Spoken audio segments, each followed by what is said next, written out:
What a view to start the day with. Stunning.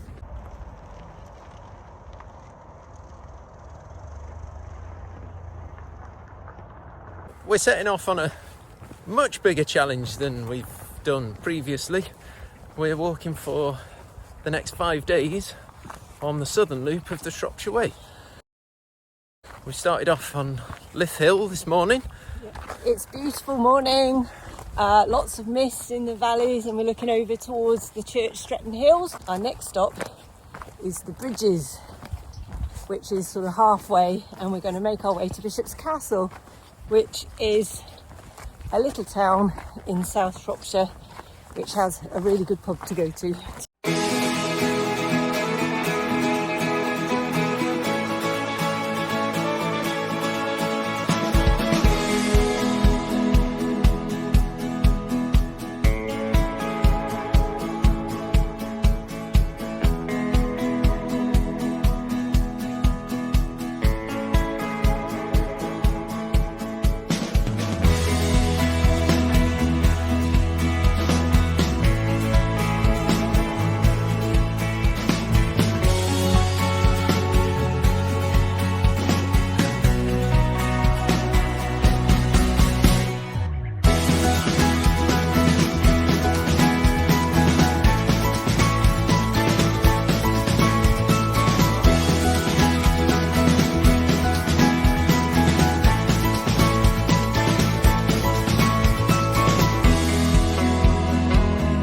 Decided to miss out the first 4 miles. Officially the way starts in Shrewsbury. There's a southern loop and a northern loop, which both start and finish in the town there. And the weather has played its cruelest trick, because we've had nothing but rain. It's never really felt like summer at all, and then all of a sudden we've got really hot days forecast for all of the next week. So it looks likely at the moment that we'll stay dry.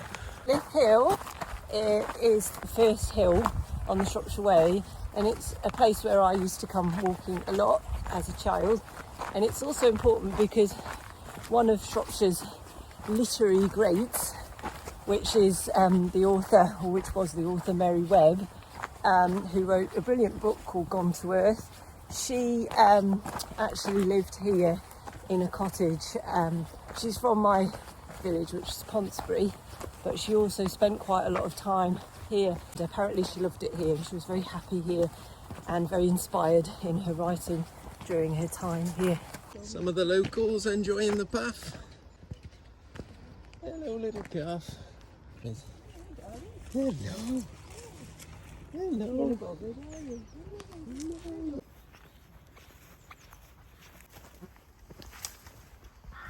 It's actually really nice being in the shade. We have to be at Bishop's Castle before 8 o'clock because we've got a table booked for a dinner at the Free Tons Brewery. Summer now and everything's overgrown. When I walked here last time, it wasn't like that. So sometimes like the stiles and the gates, they get covered over and they look completely different. And that's something that I've definitely learned from experience, is you're going out at different times of year, things are definitely going to look different.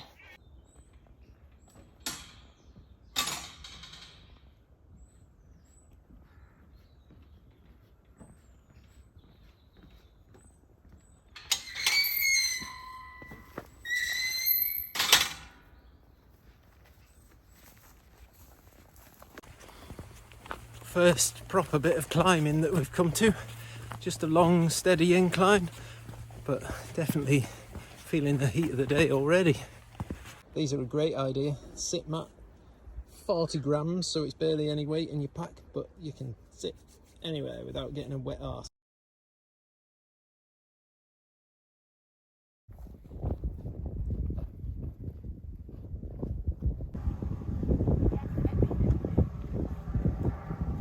Just spotted a poor old sheep that has got herself all in a twist, and she seems to have got stuck in a tree. She's completely wedged. Rob's trying to rescue her, but I don't know if he'll be able to do it. Can I help?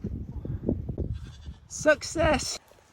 Okay, so we are now in the forest, which my mum affectionately calls the redundancy forest.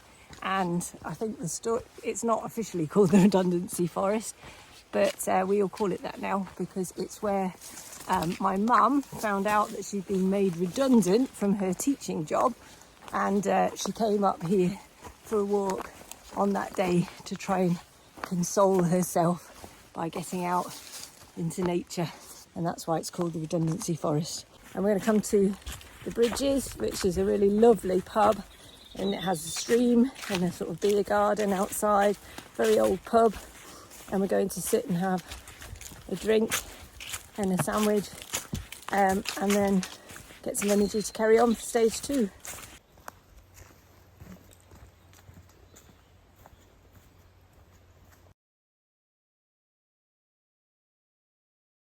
If you are walking on, I recommend, I don't know what you think about it, Moll, but I would say don't stop for too long, because it's uphill straight away when you get going towards the Stipe Stones. And it's hard. And it's brutal. Yes, it's steep and it's tarmac, so don't drink too much cider, even though it's very nice, but it's very strong. I wasn't even allowed 1.5. Was a steep bit of road that. Had to get these bad boys out. So this is where we're heading next, these jaggedy rocks up on the Stipe Stones Ridge. Shropshire geology is amazing. There's 13 different ages of rock that make up the rocks across the entire UK. And 11 of them are squashed into the county of Shropshire. For comparison, the Lake District is made up of 3. So the Stipe Stones Ridge, which is where we're heading, is probably my favourite place in the whole wide world. And as little kids, we used to go up there with my dad and my mum and my stepmother and my stepbrothers, and we all used to run around and climb on the rocks like kids do. And I think it's still one of the best places in the world. But today it's a beautifully clear day with a lovely blue sky behind, which is completely bizarre because I think there's probably only 2 times in my life where I've ever actually looked at the Devil's Chair and seen blue sky, because it's always usually some kind of weather forming over the Stipe Stones, which is the second highest point in Shropshire. So there's always grey skies or thundery clouds, and it's very dramatic usually. So today it looks quite serene actually and quite calm, but it's quite a wild place, and I think that's why I love it. Hello, curious cows. Hello. Hello. Go on then. It's all right. It's all right. I haven't come to hurt you. You're just interested in what we're doing, and we're looking at what you're doing, that's all. That's all. Curious cows. Yes. You'll be dinner for somebody soon, but not for us. Mom, tell us a bit about the devil.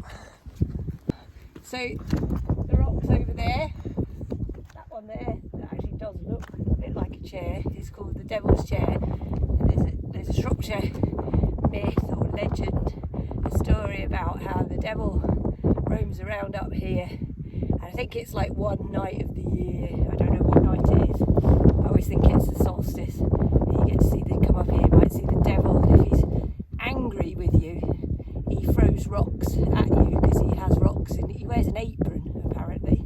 And if he's angry, he'll chuck big boulders at you, and you can see the rocks here scattered around where he's thrown rocks at people, probably because he's a bit antisocial and doesn't want people coming to see him.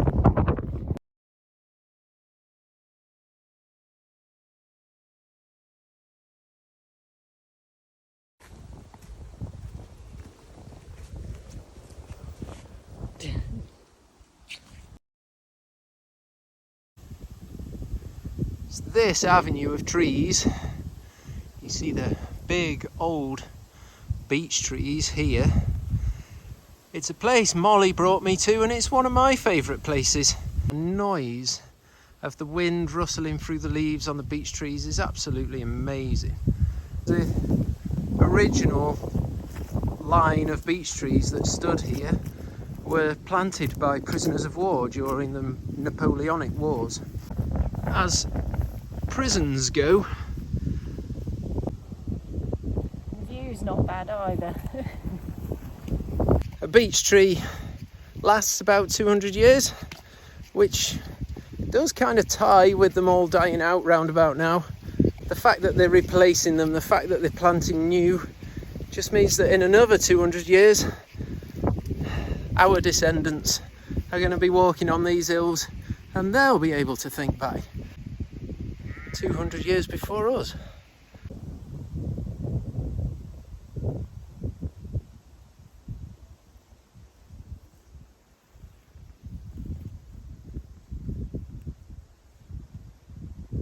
This field apparently contains the remains of an old 12th century castle, which was built apparently to repel the Welsh, as many castles were around here, because we are in the borders, are we not? Being English was enough to repel the Welsh when I lived there.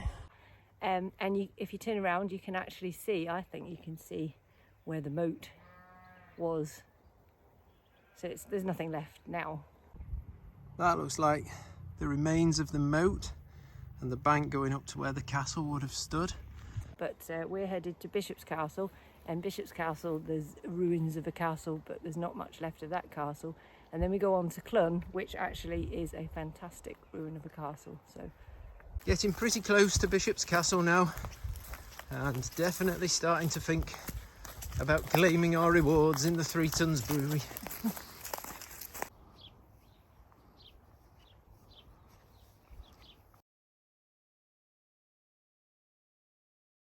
here we are at the castle, finally, and we're pretty done in. How was the walk, Mol?